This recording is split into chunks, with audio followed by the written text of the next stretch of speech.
Yeah, it's that time of the year, and there are many things I think in college football to be thankful for. That doesn't mean that we shouldn't call out the things that are, a little bit questionable in the sport right now. So we'll get to some of that certainly. I actually didn't have too much of an issue with where a lot of teams were ranked this week, but this ranking in particular exposed some of the problems that I do have with the system. Let's get right into it. This is going to be our ticket stub, our news items. It's all reacting to the week 14 college football playoff rankings. If you're watching on YouTube, we're looking at them right now. The main takeaways, a lot look similar. Still got Oregon, Ohio State, Texas, Penn State, Notre Dame at the top. The interesting thing, and we'll start with number one, is Indiana. Indiana falls to number 10 after the loss to Ohio State. Joshua, you and I were together on Saturday night, late night. We were watching USC UCLA. We were trying to figure out our own projected bracket. How did we feel about the Hoosiers? It changed throughout the day, right? Because we're watching them play Ohio State and we're trying to figure out, hey, are they hanging? What are we learning about them? Okay, now they're starting to get blown out a little bit. Okay, now they score, makes it look a little bit better. Oh, now Ryan Day scored. And now the coaches are mad about this. Like, how do we feel about that? 20 minutes later, Ole Miss loses to Florida. And then by the end of the night, Alabama gets crushed by Oklahoma. So that really opens up a lot for Indiana. To me, they are squarely on the bubble, which this this ranking suggests. And they're on the right side of that bubble. They are in the bracket, but it's dicey. They don't control their own path now. But to me, that feels right because again, like they don't have any signature wins, but it would be a potential 11-1 Big Ten team. I feel like they would, of course, have a really good shot to make the 12-team field.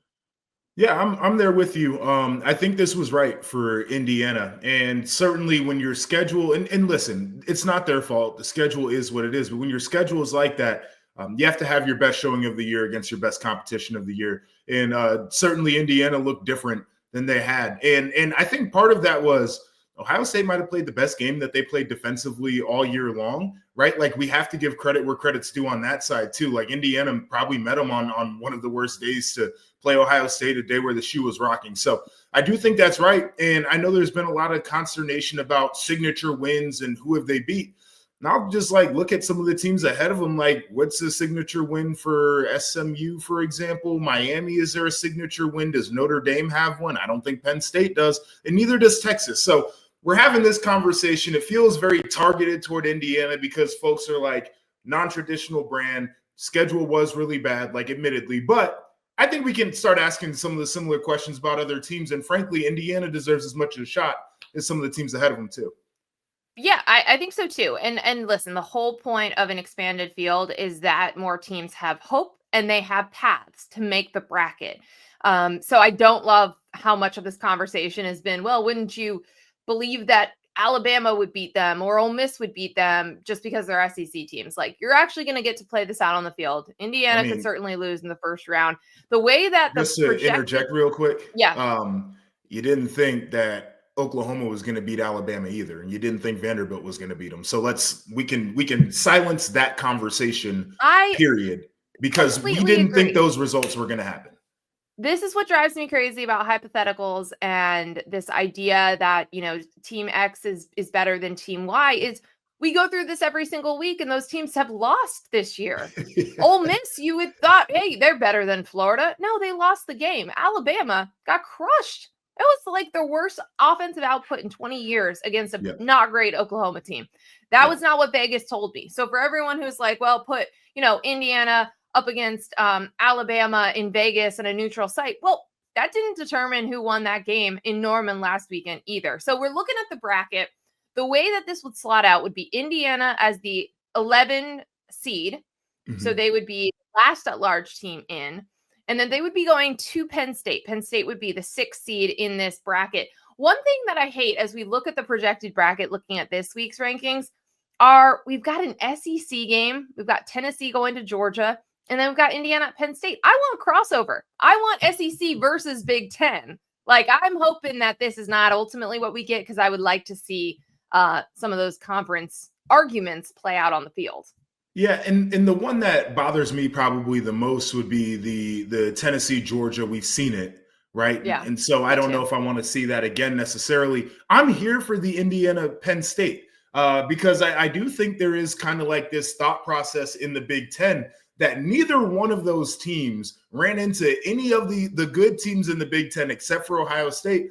And I would love to see what they would look like against one another. I personally, the way that Indiana's played for a large majority of the year, I feel more confident about them getting a win, even if they do have to go on the road, than what I've seen from Penn State. So like that one, not as bad as the SEC matchup. The other thing that's really standing out to me when I look at this bracket, Nicole, is some of the paths here. Like, wouldn't you love to be Ohio State sitting there in the 5 seed? You get Arizona State. The last week, I think their game was 74 degrees, and it was cold and spit and rain in Columbus a week ago. Like, that would be just a wake-up call for Arizona State, regardless of the talent out there. And then on a neutral field, they would get Boise State. And then if you're sitting there at 6, you're Penn State right now.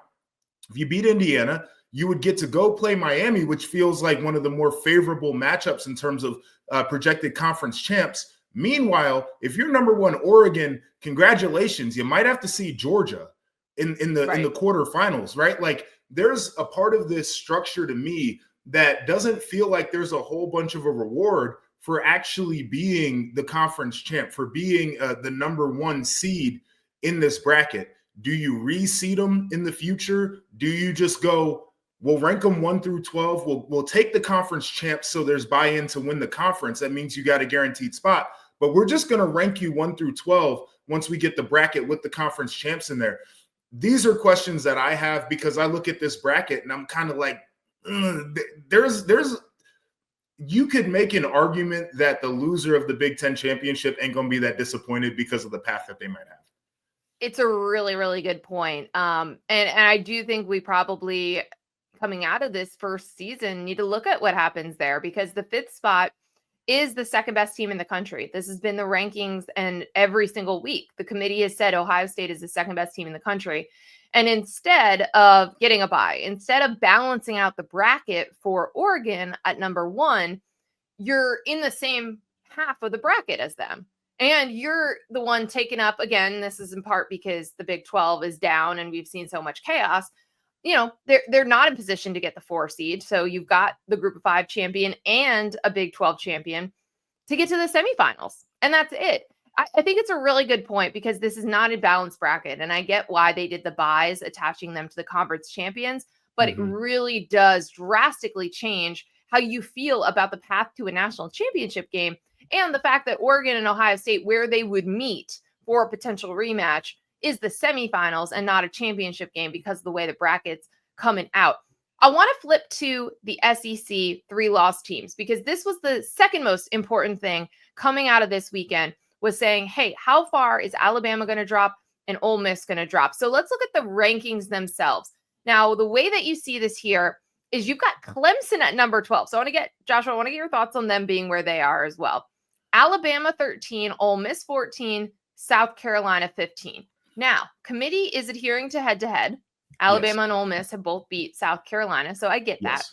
I had a feeling that the Crimson Tide would be close. They're definitely on the bubble, closer to the bracket than I think people realized, even though they were blown out. And by the way, blown out in their 2 losses that they were heavy favorites in, which I think matters compared to, again, Indiana losing to the by far best team on their schedule, the way that we thought they were. I think that it matters, by the way. But what I want to get your thoughts on is the order correct? And do you think that those teams should be behind Clemson or not? Because to me, the Tigers are a buffer. I think that they are a buffer for the committee, saying we can justify everybody ahead of us and put them in the bracket. And then we know that these 3-loss SEC teams are going to piss everybody off. And people want these things like a blowout loss to Vanderbilt and a blowout loss to Oklahoma to be disqualifiers. But everyone's kind of messy, so they're kind of still around. But, Clemson, that sounds like a good team. That's a 2-loss team. That's a brand name. Let's put them in as a buffer. I really struggle. So this is a real realization I had when I saw what happened basically from Clemson on, is this is what you get in this specific year of chaos when you're trying to rank all these teams. It doesn't feel like there are really like 12 great teams out there, right? Like there's not 12 teams that really just move the needle for you. And so you end up throwing Clemson in. As to your point, as a 2-loss team that feels like a solid buffer. And then you do the head-to-head thing, which I do think that this order does make sense. Although I feel like South Carolina is a better team than Ole Miss and Alabama right now. That's my feeling, but we can't just go off of vibes when we're doing this thing. So it all makes sense to me. I think we're all having this wake-up call right now that this might have been I want to say the worst year, the most chaotic year, however you want to put it, to say that we're going to do a 12-team bracket, because now we're sitting there like, well, how much lower could we actually rank Alabama, right? Like they are flawed. They are not great. I also do think they're better than Arizona State at this point. Like, I think they're a better team than Tulane and Iowa State. Like, you have to do this. And so, like, can I be mad about it? Probably, because it doesn't feel right. And that loss, the last taste of them we have in our mouth, was disgusting. But where else are you going to put them? Right. That's what's so funny about some of our pals in the SEC media world is, like, the second these losses happen is when they go into hyperdrive and are like, oh my God, Alabama deserves to be in. I'm like, did you not just watch the last 3 hours of this football game that we just watched? You think that's a team that deserves to play for a national championship? But anyway, disregard. I do want to point out here, though, with Clemson being at number 12 and SMU jumping up to 9, because this is their first time in the bracket as an at-large, because Miami is designated the ACC champion.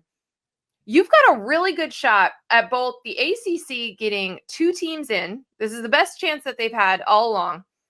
But also, maybe the loser of the ACC championship game getting jumped by Clemson, possibly. I mean, like, you have 2 different scenarios here. I sort of feel like the committee is setting up the Clemson South Carolina winner to make up some ground. That's going to be a top 15 game. Those teams are separated by 3 spots. And I wonder if that is going to be enough to jump either SMU or an Indiana or bump somebody else out of the bracket off of this regular season finale. Yeah, it's what it certainly feels like. And there's still little chaos scenarios that can happen in the ACC this weekend as well.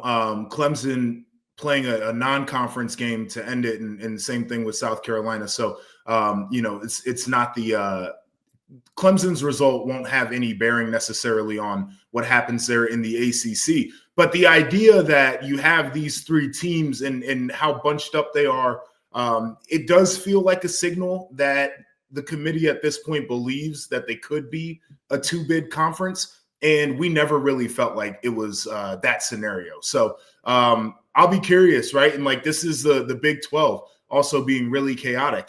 And it was, all good when BYU was sitting there and you felt like there were some pathways for maybe a Colorado to make their way up there. And could you get both of those teams in a situation where you might be looking at them as a 2-bid conference? And now we're sitting here having the discussion about the ACC.